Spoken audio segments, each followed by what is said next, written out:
வணக்கம் friends, Viji boutique. நம்ம இப்போது இந்த வீடியோவில் எதை பற்றி பார்க்க போகிறோன்னா, சாதா ப்ளவுஸு ஃபுல் வீடியோ ஸ்டிச்சிங் தான் பார்க்க போகிறோம். அதை நீங்கள் பார்த்துட்டு உங்களுக்கு எதனா டவுட்னா நீங்கள் எனக்கு கமெண்ட் பண்ணுங்கள். நான் உங்களுக்கு ரிப்ளை பண்ணுறேன்.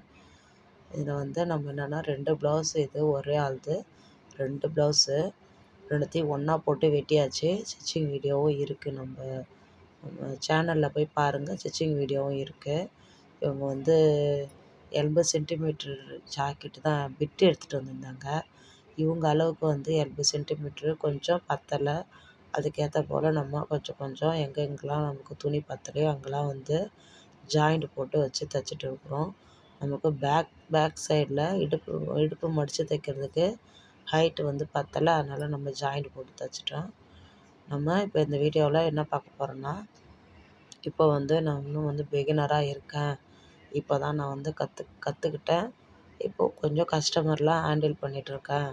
ஆனால் எனக்கு கஸ்டமர் ஒவ்வொருத்தவங்க ஒரு மாதிரி இருக்காங்க. அவங்க பேசுகிறதெல்லாம் பார்க்கும்போது எனக்கு பயமாக இருக்குது. ஏதாவது நம்ம அவங்க துணியை சொதப்பிடுவோமோன்னு பயமாக இருக்குது அப்படின்ட்டு நிறைய பேர் இருப்பீங்க. அந்த மாதிரி பிகினராக இருக்கிறவங்களுக்கு தான் இந்த வீடியோ. நீங்கள் அதெல்லாம் நினச்சி பயப்படாதீங்க. அவங்க என்ன சொல்கிறாங்கன்றத மட்டும் கரெக்டாக நோட் பண்ணிக்கோங்க. ஏன்னா நீங்கள் கற்றுக்கிட்டு வந்து தான் தைக்கிறீங்க, கற்றுக்காம தைக்கல. அதனால் ஒன்றுமே நம்மளால் பண்ண முடியாததெல்லாம் எதுவும் கிடையாது. ப்ளவுஸில் ஃபுல்லாக ஸ்டிச்சிங் பண்ணிட்டாலுமே அதை நம்மளால் பிரிச்சுட்டு சரி பண்ண முடியும். அதனால் கட்டிங் மட்டும் கரெக்டாக இருந்துச்சுன்னா போதும், நம்மளால் சரி பண்ண முடியும். அதனால் நீங்கள் பயப்படாதீங்க. அவங்க என்ன ப்ராப்ளம் இருக்குது, இதில் என்ன நம்ம கரெக்ஷன் சொல்கிறாங்க அப்படின்றத மட்டும் நீங்கள் எல்லாத்தையும் நல்லா மைண்டில் சேவ் பண்ணிக்கோங்க. இல்லை ஒரு பேப்பர் எடுத்து நோட் பண்ணி வச்சுக்கிட்டு நெக்ஸ்ட்டு அதை சரி பண்ணி கொடுத்துட்டு நெக்ஸ்ட்டு இதுக்கு மேல் போட்டு அந்த ப்ராப்ளம் வராத மாதிரி பார்த்துக்குறேன் அப்படின்னு சொல்லி அவங்கக்கிட்ட எப்பயுமே நீங்கள் எப்படி சொல்கிறது, ஒரு பாசிட்டிவாக அவங்கக்கிட்ட பேசி அவங்க நாளைக்கு நம்மக்கிட்ட வர முடியாத அளவுக்கு இல்லாமல் நம்ம பேசுகிற பேச்சில் தான் இருக்குது. ஏன்னா நம்ம இந்த டைலரிங் வேலையில் நமக்கு பேச்சு திறமை இல்லைன்னா நம்மளால் இந்த ஃபீல்டில் இருக்கிறதுக்கு ரொம்ப கஷ்டம். அதனால் முடிஞ்ச வரைக்கும் நல்லபடியாகவே அவங்கக்கிட்ட அவங்கவுங்க சுபாவத்துக்கு ஏற்ற மாதிரி நீங்கள் பேச பழகிக்கோங்க.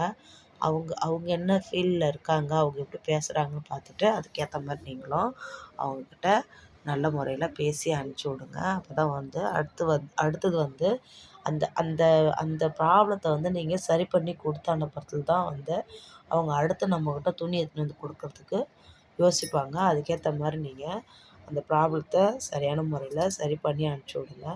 அதே போல் யாருன்னா கொஞ்சம் சத்தமாகவோ கொஞ்சம் கோவமாகவோ கேட்குறாங்கன்னா அதுக்கு நீங்கள் பயப்படாதீங்க. ஏன்னா இன்னொரு விஷயம் அதில் இருக்குது. என்னென்னா அவங்க தையக்கூலி கொடுத்து தான் நம்மக்கிட்ட ப்ளவுஸ் தைச்சிட்டு போகிறாங்க. அப்போ அவங்களுக்கு ப்ளவுஸ் சரியாக இல்லைன்னா கத்த தான் செய்வாங்க, திட்ட தான் செய்வாங்க. அதெலாம் ஒரு ப்ராப்ளம்னு சொல்லிவிட்டு நீங்கள் அதை நினச்சி ஃபீல் பண்ணாதீங்க, பயப்படாதீங்க. பயப்படாமல் நம்ம இந்த ஃபீல்டில் பயப்படாமல் நம்ம போனால் தான் நம்மள பார்த்து மிஷினும் பயப்படணும். கஸ்டமர் இவங்க சூப்பராக தைக்கிறாங்க, இவங்க நம்ம சொல்கிற ஃபீட்பேக்கை எல்லாத்தையும் நோட் பண்ணி நமக்கு சரி பண்ணி தர்றாங்கன்றதையும் அவங்களும் புரிஞ்சுக்கணும். நீங்களும் அதுக்கேற்ற மாதிரி நடந்துக்கணும். உங்கள்கிட்ட எப்பயுமே பயன்றது இருக்கவே கூடாது. நம்மளால் முடியுன்ற தன்னம்பிக்கையோடு நம்ம இந்த ஃபீல்டில் நம்ம அடி எடுத்து வைக்கும்போது தான் நம்மளால் இன்னும் மேலே மேலே வளர்கிறதுக்கு நிறைய வாய்ப்பு இருக்குது. நீங்கள் இதை நினச்சி ஃபீல் பண்ணாமல் நீங்கள் கடைப்பிடிச்சிட்டு வாங்க. அதே போல் இப்போ கஸ்டமர் துணி கொடுக்குறாங்கன்னும்போது துணியை அவங்க எதற்கே ஒரு நோட் எடுத்து எல்லாத்தையும் நோட் பண்ணி எடுத்து வச்சுக்கோங்க. அப்போ தான் ஏன்னா புதுசாக நீங்கள் இப்போ எல்லாமே பழகும்போது அவங்க ஒரு சில வாட்டி லைனிங் கொடுத்தேன்னு கூட சொல்கிறதுக்கு நிறைய வாய்ப்பு இருக்குது. அதனால் முடிஞ்ச வரைக்கும் லைனிங் ப்ளவுஸ் வருதா, லைனிங் கொடுத்துருக்காங்களா கொடுக்கலையா, அப்போ லைனிங் நம்ம தான் போடணுமா அப்படின்றத நீங்கள் அதை நோட் பண்ணிக்கோங்க. அவங்க எத்தனை ப்ளவுஸ் கொடுத்துருக்குறாங்கன்னு நோட் பண்ணிக்கோங்க. என்றைக்கு அவங்க கேட்டிருக்காங்கன்னு நோட் பண்ணிக்கோங்க. அளவு ப்ளவுஸில் எதனா கரெக்ஷன் சொன்னாலுமே அதையும் நோட் பண்ணிக்கோங்க.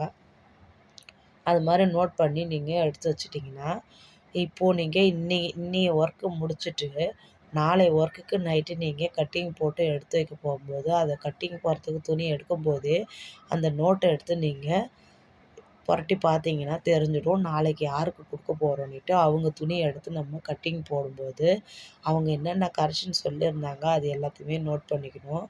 நெக்ஸ்ட்டு வந்து அவங்க லைனிங் கொடுத்துருக்காங்களா, லைனிங் ப்ளவுஸ் இருந்தால் லைனிங் கொடுத்துருக்குறாங்களா, சாதா ப்ளவுஸ் இருந்தால் எத்தனை கொடுத்துருக்காங்க, இது எல்லாத்தையுமே பார்த்து அதுக்கு லைனிங் போட வேண்டியது இருந்தால் நம்ம போட்டு கட்டிங் போட்டு எடுத்து வச்சுடுங்க.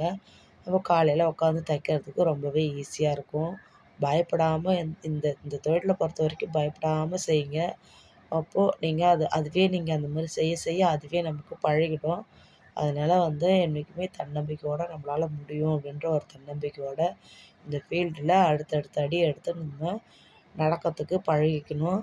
நம்ம இப்போ வந்து எப்படின்னா, பிறந்த குழந்த ஒரு 8 மாதத்து குழந்த 9 மாதத்து குழந்தை என்ன பண்ணும், எடுத்து ஃபஸ்ட் அடி வைக்கும்போது பயப்படும். பயந்தாலும் அந்த குழந்த என்ன பண்ணுது, அடுத்தடுத்து எடுத்து நடக்கத்தான் ஆசைப்படுது. என்னால் நடந்தால் நான் கீழே விழுந்துடுறேன்னு அந்த குழந்த ஒன்றும் நடக்கிறதுக்கு முயற்சி பண்ணாமல் இல்லை, முயற்சி பண்ணிட்டு தான் இருக்குது. அதனால நம்மளும் முயற்சின்றதை மட்டும் என்றைக்குமே கைவிட்டுறவே கூடாது. நம்மளால் முடியும்னுட்டு நம்ம அதை வந்து செஞ்சுக்கிட்டே இருக்கணும். செஞ்சுக்கிட்டே இருக்கும்போது அதுவே நமக்கு கடைசியில் நல்ல ஒரு ஃபீட்பேக் இருக்கும்.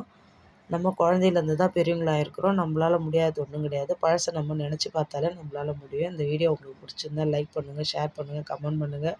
வீடியோ எண்டுக்கு வந்துட்டோம். Bye friends. சொன்ன டிப்ஸ்லாம் உங்களுக்கு பயனுள்ளதாக இருக்கும்னு நினைக்கிறேன். Bye friends.